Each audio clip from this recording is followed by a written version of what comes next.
नमस्कार. आपल्या मुलांची योग्य वाढ होतेय की नाही याबद्दल प्रत्येक पालकाला थोडी काळजी वाटतेच, आणि त्यातही त्यांच्या वजनाची. हे तर खूपच स्वाभाविक आहे नाही का? तर आज आपण याच विषयावर बोलणार आहोत. मुलांचं वजन निरोगी आणि नैसर्गिकरित्या कसं वाढवता येईल यासाठी काही अगदी सोपे आणि सकारात्मक उपाय पाहूया. चला तर मग सुरू करूया. हो, अनेक पालकांच्या मनात हा प्रश्न सारखा येत असतो की आपलं बाळ व्यवस्थित वाढतंय ना, त्याचं वजन त्याच्या वयानुसार योग्य आहे का? आणि खरं सांगायचं तर ही काळजी वाटणं अगदीच नॉर्मल आहे. उलट मुलांच्या आरोग्याबद्दलच्या आपल्या प्रेमामुळेच तर हे प्रश्न पडतात. पण चांगली गोष्ट काय आहे माहितीये? यावर आपण नक्कीच काहीतरी करू शकतो, आणि त्यासाठी खूप काही वेगळं करायची गरज नाहीये. या माहितीमधून आपण काही अगदी सोप्या, घरातल्या घरात करता येतील अशा गोष्टी जाणून घेणार आहोत, ज्यामुळे मुलांचं वजन निरोगी पद्धतीने वाढायला नक्कीच मदत होईल. तर सगळ्यात आधी आणि सगळ्यात महत्त्वाचा मुद्दा येतो तो म्हणजे मुलांचा आहार.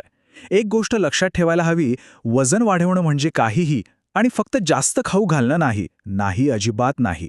तर त्यांना योग्य आणि पौष्टिक अन्न देणं हे महत्त्वाचं आहे. चला मग बघूया की त्यांच्या आहारात नेमकं काय असायला हवं.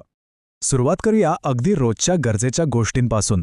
दुधामध्ये फक्त 1 चमचा साजूक तूप घालून दिलं ना की शरीराला चांगले फॅट्स आणि भरपूर ऊर्जा मिळते. आणि दुसरं म्हणजे केळं. केळं तर वजन वाढवण्यासाठी जणू वरदानच आहे. पौष्टिक तर आहेच, शिवाय पचायलाही अगदी सोपं. आता बघा, मुलं दिवसभर खेळतात, धावतात, बागडतात. त्यांना प्रचंड ऊर्जेची गरज असते, बरोबर? मग त्यासाठी बटाट्यापेक्षा चांगलं काय असू शकतं? आणि शरीराच्या वाढीसाठी म्हणजे स्नायूंच्या विकासासाठी काय लागतं? प्रोटीन. आणि त्यासाठी अंडी हा एक उत्तम पर्याय आहे. यात हाय क्वालिटी प्रोटीन मिळतं. आता बोलूया एका कंप्लीट मीलबद्दल. खिचडी किंवा दलिया हे असं जेवण आहे ना की ज्यात सगळं काही आलं. डाळ, तांदूळ, भाज्या सगळं एकत्र, म्हणजे पोषणच पोषण. आणि हो, यातही आपला तो हुकमी अक्का वापरायचा. 1 चमचा तूप. चव तर वाढतेच, पण पौष्टिकता आणि कॅलरीज पण वाढतात. या व्यतिरिक्त अजून काही गोष्टी आहेत, जसं की शेंगदाण्याचे लाडू किंवा पीनट बटर. हे दोन्ही कॅलरीज आणि प्रोटीनचे उत्तम स्रोत आहेत. पण एक गोष्ट लक्षात ठेवा, मुलांना शेंगदाण्याची ॲलर्जी नाही ना, हे आधी तपासून घ्या. त्यासोबतच चीज आणि दही यांसारखे दुग्धजन्य पदार्थ तर आहेतच वजन वाढीसाठी मदत करायला. बरं, आत्तापर्यंत आपण पाहिलं की काय खायला द्यायचं. पण आता तितकाच महत्त्वाचा प्रश्न येतो, कधी आणि किती वेळा खायला द्यायचं. कारण हो, जेवणाचं वेळापत्रक सुद्धा खूप महत्त्वाचं आहे. हा आकडा लक्षात ठेवा, 5 ते 6. हो, दिवसातून कमीत कमी 5 ते 6 वेळा मुलांना थोडं थोडं खायला द्यायला हवं. यामागचं कारण सोपं आहे. त्यांचं पोट लहान असतं, एकाच वेळी खूप जेवू शकत नाहीत. असं केल्यानं त्यांच्या पोटावर ताणही येत नाही आणि दिवसभर एनर्जी टिकून राहते. म्हणजे बघा, याची विभागणी कशी करायची. सकाळचा नाश्ता, दुपारचं जेवण आणि रात्रीचं जेवण हे 3 मुख्य जेवणं झाली. आणि यांच्यामध्ये 2 ते 3 वेळा छोटे हेल्दी स्नॅक्स द्यायचे. थोडक्यात काय, तर थोडं खा पण वारंवार खा. ही पद्धत वजन वाढवण्यासाठी एकदम बेस्ट आहे. चला, आता काही सुपर फूड्स आणि अशा काही खास सवयींबद्दल बोलूया, ज्यांना आपण सहजपणे मुलांच्या रुटीनमध्ये आणू शकतो आणि ज्यांचा वजन वाढीसाठी जबरदस्त फायदा होतो. ही एक सवय तर अगदी आजपासूनच सुरू करा. मुलाच्या प्रत्येक जेवणात, मग ते वरण-भात असो, खिचडी असो किंवा भाजीपोळी, त्यात 1 चमचा साजूक तूप किंवा बटर घालायचंच. ही एक छोटीशी गोष्ट आहे, पण खूप परिणामकारक आहे. याने जेवणाची चव तर वाढतेच, पण शरीराला गरजेच्या कॅलरीजही मिळतात.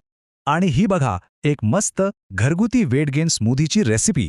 अगदी सोपी आहे. एका मिक्सरमध्ये दूध घ्या, त्यात 1 केळं टाका, चवीनुसार थोडे खजूर आणि चिमूटभर ड्रायफ्रुट्सची पावडर. झालं, मस्त चविष्ट स्मूदी तयार. मुलं तर हे आवडीने पितात. आणि वजन वाढीसाठी हा एक नैसर्गिक आणि उत्तम उपाय आहे. आता एक महत्त्वाचा मुद्दा, वजन वाढवणं म्हणजे फक्त खाणं पिणं नाही. मुलांची जीवनशैली म्हणजे त्यांच्या रोजच्या सवयी यासुद्धा त्यांच्या वाढीमध्ये खूप मोठी भूमिका बजावतात. आणि या 2 गोष्टी सगळ्यात महत्त्वाच्या आहेत. एक म्हणजे खेळ आणि दुसरी म्हणजे पुरेशी झोप. या दोन्ही गोष्टी कशा एकमेकांशी जोडलेल्या आहेत ते बघा. जेव्हा मुलं बाहेर मनसोक्त खेळतात, धावपळ करतात, तेव्हा काय होतं, त्यांची भूक वाढते, ते जेवणासाठी तयार होतात. आणि दुसरीकडे झोपेच्या वेळीच शरीरातले ग्रोथ हार्मोन्स सगळ्यात जास्त सक्रिय असतात, जे वाढीसाठी अत्यंत आवश्यक आहेत. म्हणजे खेळामुळे भूक लागते आणि झोपेमुळे वाढ होते. आणि झोप किती, तर जवळपास 10 ते 12 तास. हो, मुलांसाठी रोज रात्री 10 ते 12 तासांची शांत झोप खूप गरजेची आहे, कारण याच काळात त्यांच्या शरीराची आणि मेंदूची खरी वाढ होत असते. त्यामुळे झोपेच्या बाबतीत अजिबात तडजोड करायची नाही. बरं, आता आपण शेवटच्या पण काही अत्यंत महत्त्वाच्या मुद्द्यांकडे आलो आहोत. काय करायचं हे तर आपण पाहिलं, पण काय टाळायचं हे समजून घेणंही तितकंच किंबहुना जास्तच महत्त्वाचं आहे. 3 गोष्टी कायम लक्षात ठेवा. पहिली, मुलांना कधीही काहीही झालं तरी जबरदस्तीने खाऊ घालू नका. यामुळे त्यांच्या मनात जेवणाबद्दल एक प्रकारची भीती बसू शकते. दुसरी गोष्ट, जंक फूडपासून लांब राहा. त्याने पोट भरल्यासारखं वाटतं, पण शरीराला पोषण शून्य मिळतं. आणि तिसरी, सगळ्यात महत्त्वाची गोष्ट, मुलांची पचनक्रिया व्यवस्थित आहे ना, याकडे बारकाईने लक्ष द्या. आपण हे सगळे घरगुती उपाय नक्कीच करून पाहू शकतो. पण काही वेळा असं होतं की इतकं करूनही हवा तसा फरक दिसत नाही. मग अशा वेळी काय करायचं? व्यावसायिक वैद्यकीय सल्ला घेणं महत्त्वाचं ठरतं. पण मग नक्की डॉक्टरांकडे कधी जायला हवं?